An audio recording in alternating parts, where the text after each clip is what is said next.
देश में main stream parties में शायद जनसुराज एकमात्र ऐसा दल है जो गांधी और अंबेडकर को इस तरह से साथ लाने की कोशिश कर रहा है, सिर्फ पिक्चर में नहीं, विचार के आधार पर इसके मानने वालों को। क्योंकि लड़ाई हमारी किससे है?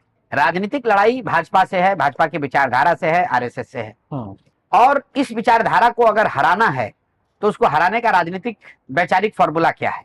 लोगों ने बिहार में, यूपी में MY समीकरण को देखा है कि मुस्लिम यादव भाजपा का मुकाबला कर सकते हैं। लेकिन लास्ट के 15-20 वर्षों में लोगों ने यह भी देखा है कि MY समीकरण से भाजपा नहीं हारती है। MY जो समीकरण है उसमें जो Y है, जो यादव समाज के लोग हैं, वो आधे से ज्यादा यादव समाज के लोग भाजपा को वोट दे रहे हैं। ये मैं नहीं कह रहा हूं, ये CSDS का आंकड़ा है। और ऐसा नहीं कि यादव समाज की गलती है। MY के जगह आप MF कर लीजिए, फॉरवर्डों के साथ कॉम्बिनेशन बना लीजिए, अति पिछड़ों के साथ बना लीजिए, कुशवाहा के साथ बना लीजिए, हर जगह यही होगा। ऐसा क्यों होगा? क्योंकि इस देश में भाजपा को करीब करीब आधे हिंदू, जहां भाजपा चुनाव लड़ती है, करीब करीब आधे हिंदू उनको वोट देते हैं। देश में हिंदुओं की आबादी है 80% और भाजपा को औसतन 40-42% वोट आता है। तो 40% अगर वोट उनको मिल रहा है तो मुस्लिम तो उनको ज्यादातर वोट देते नहीं है। इसका मतलब है कि करीब करीब आधे हिंदू भाजपा को वोट दे रहे हैं।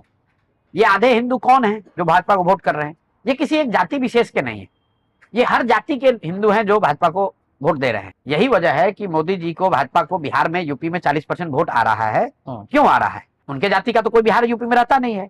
क्योंकि विचारधारा के आधार पर cutting across all cast 40-50% Hindu Bhajpa को वोट दे रहा है। अब हमारे जैसे लोगों को, या जो लोग भी भाजपा से लड़ना चाहते हैं, उनको यह समझना है कि कौन सा हिंदू है जो भाजपा को वोट नहीं दे रहा है। भाई आधा उनको दे रहा है, आधा नहीं दे रहा, आधा कौन नहीं दे रहा है।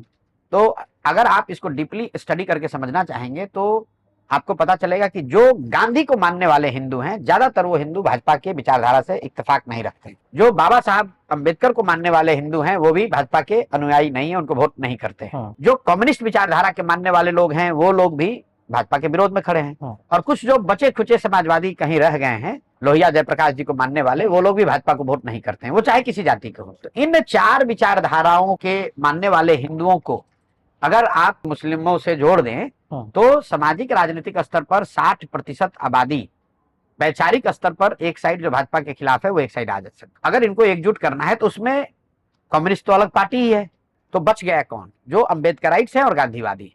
इसलिए इन दोनों विचारधारा के लोगों को एक साथ लाने का प्रयास है। इसीलिए आप देखते हैं कि जनसुराज में गांधी और बाबा साहब, इन दोनों के विचारों को, इन दोनों के लेगेसी को, और सबसे महत्वपूर्ण इन दोनों के विचारधारा के मानने वाले लोगों को एक साथ लाने का प्रयास है, ताकि वो आधे हिंदू जो विचारधारा के आधार पर भाजपा से लड़ रहे हैं, वो लोग मुसलमानों के साथ, अन्य अल्पसंख्यक वर्गों के साथ मिलकर एक बड़ा राजनीतिक सामाजिक गठजोड़ बना सके।